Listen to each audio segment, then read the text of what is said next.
Hola, buenas tardes. Mi nombre es Natalie Camacho Paniagua. Curso la materia de psicología criminal y este podcast va a tratar de la psicología forense. La psicología forense es una rama de la psicología que aplica sus principios y conocimientos en el ámbito tanto legal como judicial. Su objetivo principal es analizar el comportamiento humano en el contexto de procesos judiciales, contribuyendo a las evaluaciones, informes y testimonios que ayuden a jueces, abogados y otros profesionales del derecho a tomar decisiones informadas. Algunas de las áreas en las que trabaja el psicólogo forense es la evaluación psicológica de imputados y víctimas, que esto va a ayudar a determinar si una persona es apta para ser juzgada o si presenta algún trastorno mental que afecte su juicio. También los perfiles criminales, que se encargan de analizar patrones de conducta de delincuentes para ayudar a investigaciones.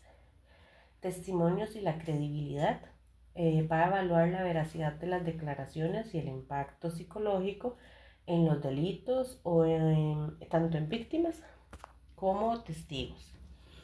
Custodio y régimen de visitas, para asesorar en casos de disputas por la custodia de menores, y también para el tratamiento y la rehabilitación. Los psicólogos forenses trabajan en tribunales, prisiones, hospitales psiquiátricos, fuerzas de seguridad y demás. ¿Qué entendemos por personalidad?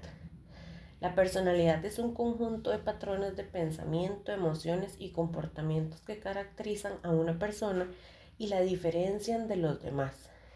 Es alguien relativamente estable a lo largo del tiempo y se forman a partir de la interacción de factores biológicos, genéticos, ambientales y sociales.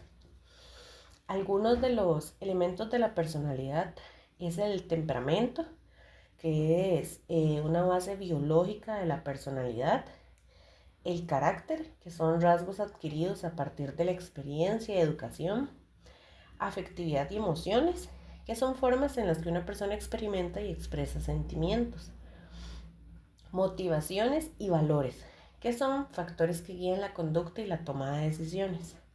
Ahora, ¿cuál es la relación entre la personalidad y la criminalidad? La relación entre ellas ha sido ampliamente estudiada en la psicología forense y criminología. Aunque la personalidad por sí sola no determina si una persona cometerá delitos, ciertos rasgos pueden estar asociados con una mayor predisposición a conductas delictivas. Los factores de la personalidad vinculados a la criminalidad son baja empatía y falta de remordimiento. Quiere decir que son personas con rasgos psicopatóticos o antisociales.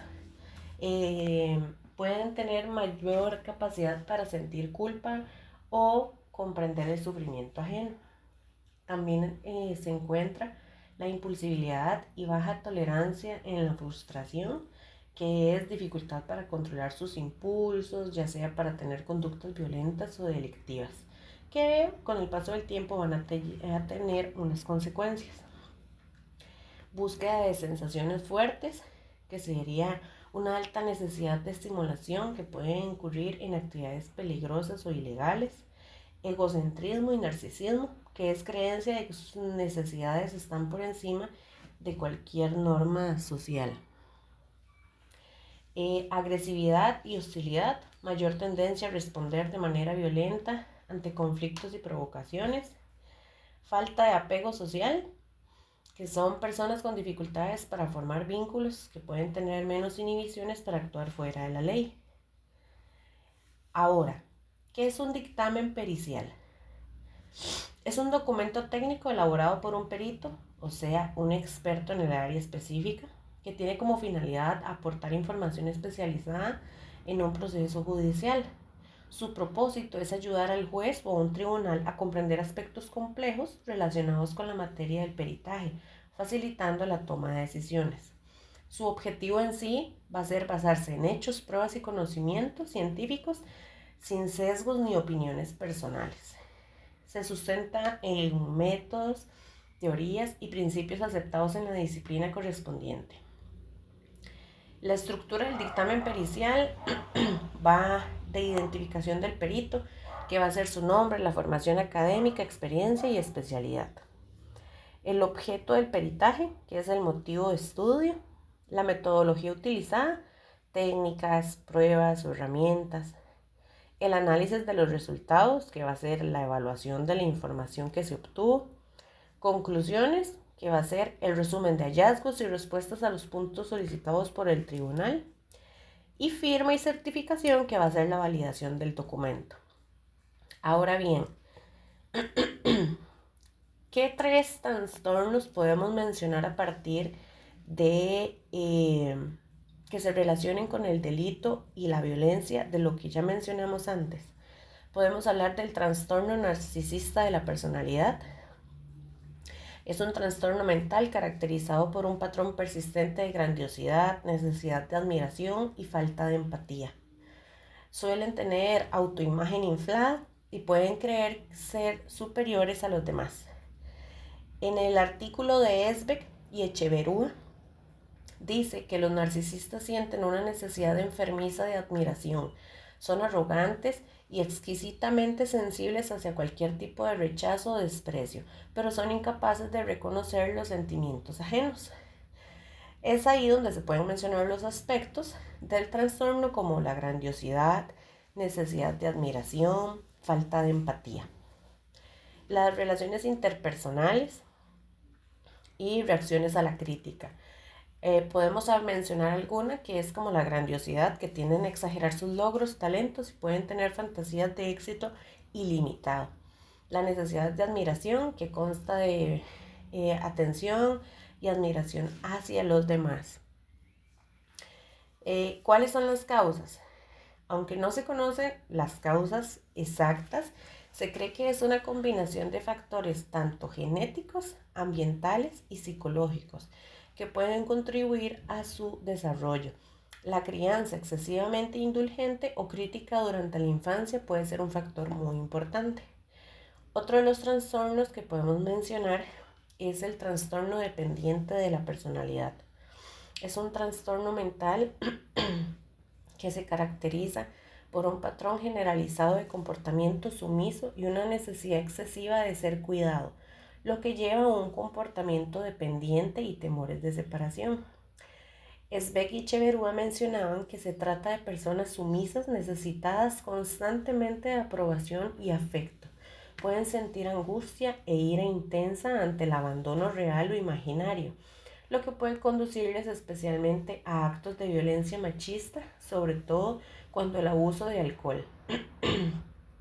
Algunos de sus aspectos va a ser el comportamiento sumiso, que van a tender a someterse a decisiones y deseos de los demás. La necesidad de aprobación. Tienen una necesidad constante de recibir aprobación y apoyo hacia los demás.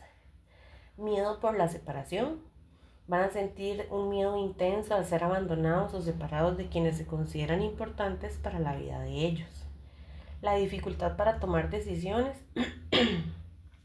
Puede tener problemas para tomar decisiones cotidianas sin la ayuda o el consejo de otros, lo que puede afectar su capacidad para funcionar de manera dependiente. Las causas no se comprenden completamente, pero se cree que va hacia una combinación de factores genéticos, ambientales y el desarrollo para contribuir a su aparición. Experiencias de crianza, como la sobreprotección o la falta de apoyo emocional. Otro de ellos puede ser el trastorno de la personalidad ansioso evitativo, también conocida como trastorno de la personalidad evitativa. Es un trastorno de la personalidad caracterizado por un patrón generalizado de inhibición social, sentimientos de inferioridad y una hipersensibilidad a la crítica o el rechazo. Esbeck y Echeverúa mencionan que estos sujetos tienen un cierto sentimiento de venganza hacia la mujer, ya que se sienten rechazados por no ser capaces de entablar relaciones o por hacerse sentido ridiculizados por ellas en el pasado.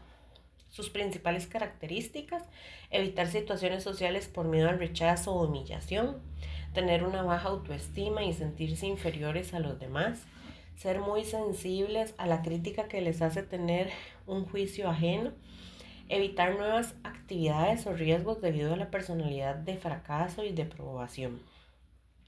Sus posibles causas van a ser factores genéticos y biológicos, experiencias tempranas de rechazo o crítica severa, estilos de crianza sobreprotectores y punitivos.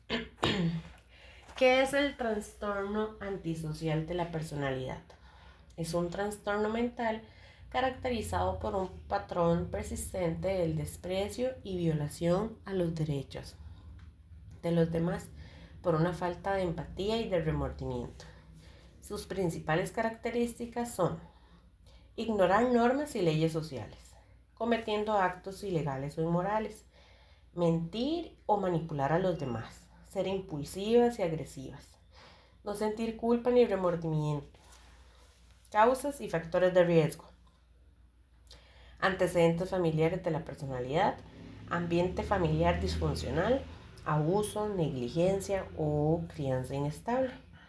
El diagnóstico solo se le da a adultos a partir de los 18 años, pero los síntomas suelen manifestarse desde la edad de adolescencia con un trastorno de conducta. Para hacer un caso hipotético sobre una persona en conflicto de ley y donde se pueda visualizar 4 de los criterios del diagnóstico antisocial de la personalidad. Por ejemplo, Juan es un hombre de 28 años que ha estado en conflicto con la ley en varias ocasiones. Desde joven mostró comportamientos problemáticos, pero su situación se ha agravado en la adultez. Recientemente fue arrestado por robo a mano armada y tiene antecedentes de múltiples delitos menores como vandalismo y agresiones. ¿Qué criterios diagnósticos del trastorno de la personalidad? Incumpliendo las normas sociales. Desde su adolescencia, Juan ha mostrado un patrón de comportamiento que viola las normas sociales y los derechos de los demás. Su historial delictivo incluye robo y agresiones, lo que indica que es una falta de respeto a la ley y, por otro lado, hacia los derechos de las demás personas. El engaño y la manipulación. Juan es conocido por ser persuador y manipulador. A menudo utilizaba mentiras para poder obtener lo que él quería, ya sea para evitar problemas con la ley o para conseguir dinero de otras personas. Esto se evidencia en su capacidad para convencer a otros. La impulsividad. Juan actúa sin pensar en las consecuencias de sus acciones. Su decisión de llevar a cabo un robo a mano armada fue impulsiva y no consideró el riesgo de ser atrapado o de lastimar a alguien, a falta de planificación y consideración por las consecuencias. Es un rasgo característico del trastorno. También se puede mencionar la falta de remordimiento. Ahora, ¿son siempre peligrosas relacionadas estas personas con el delito que tengan un trastorno de personalidad? Los trastornos de personalidad son condiciones de salud mental que afectan la forma en la que una persona piensa, siente y se comporta. Estas características pueden ser muy diferentes de las expectativas culturales y pueden causar problemas en relaciones en vida diaria. Es un tema interesante y complejo. No se puede generalizar que las personas con un trastorno de personalidad sean siempre peligrosas o estén relacionadas con el delito. Los trastornos de personalidad son condiciones de salud mental que afectan la forma en que una persona piensa, siente y se comporta, pero no significa que todas las personas padecen sean violentas o criminales. De hecho, muchas personas con trastorno de personalidad llevan vidas normales y no representan ningún peligro para los demás. Es importante recordarles que cada individuo es único y que su comportamiento no se define únicamente por su diagnóstico. La comprensión y empatía son clave para abordar estos temas y es fundamental para evitar estigmas que puedan llevar a malentendidos. También es de suma importancia que si hay una persona que se encuentra con varias características antes mencionadas, buscar ayuda profesional para así sea tratado lo antes posible y se puedan evitar ciertas situaciones de las antes mencionadas. Muchas gracias.